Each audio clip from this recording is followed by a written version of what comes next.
ബിലയാം Israel മക്കളെ ശപിക്കാമെന്നതാണ്. പക്ഷേ അവൻ ശപിച്ചു തുടങ്ങിയപ്പോൾ തന്നെ ദൈവം അത് അനുഗ്രഹമാക്കി മാറ്റി.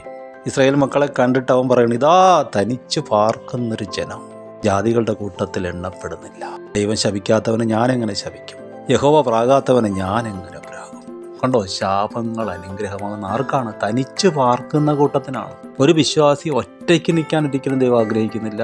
സഭയായിട്ട് തനിച്ചു പാർക്കുന്നു. എന്നുവെച്ചാൽ ലോകത്തോട് അവൻ നോ പറയുന്നു.